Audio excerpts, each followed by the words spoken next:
Au moment de l'armistice, la quasi-totalité des flottes de guerre et de commerce françaises se trouve hors de France, hors d'atteinte des Allemands.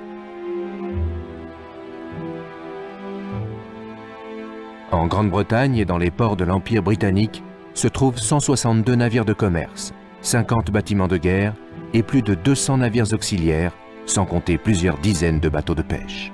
Au 15 juillet, sur 11 500 membres de la Marine nationale repliés en Grande-Bretagne, 882, dont 30 officiers d'active, ont opté pour De Gaulle et 700 pour la Marine britannique. Ainsi, en quelques jours, la situation de la Marine française gaulliste est devenue presque critique. On ne peut réarmer que quelques navires avec ses effectifs dérisoires et les futurs ralliements arriveront au compte-gouttes. Aux problèmes de personnel s'ajoutent les difficultés matérielles, car la plupart des navires ralliés sont dans un état médiocre. Mais en quelques mois de travail acharné, on répare le Triomphant, la Minerve et de nombreux petits navires. Et le 24 décembre 1941, les corvettes Mimosa, Alice et Aconite et le sous-marin géant Surcouf s'emparent de Saint-Pierre et Miquelon, malgré les réticences des Britanniques et l'hostilité des Américains. La population accueille chaleureusement l'amiral Muselier et les Français libres.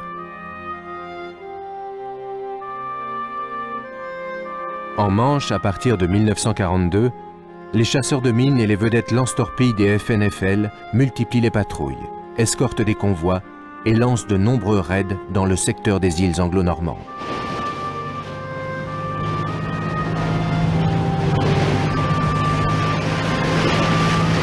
Mais le plus méconnu des combats des forces navales françaises libres, et sans doute le plus important, c'est la participation des navires marchands aux convois de ravitaillement venant des Amériques vers la Grande-Bretagne et la Russie. 66 navires de la flotte française de commerce et leur équipage vont pendant 4 ans sillonner les mers.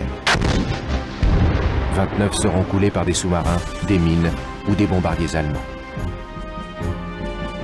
Parallèlement, les corvettes de la France libre, un contre-torpilleur, des avisos, 6 frégates et le sous-marin Surcouf participent à cette lutte anti-sous-marine.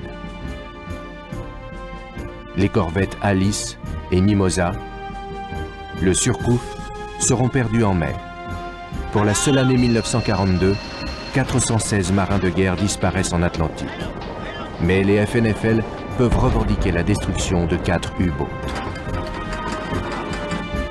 Le même jour, le 11 mars 1943, la corvette Aconite, sous les ordres du lieutenant de vaisseau Levasseur, officier de la marine marchande, coule le U-444 et le U-432 en moins de 12 heures.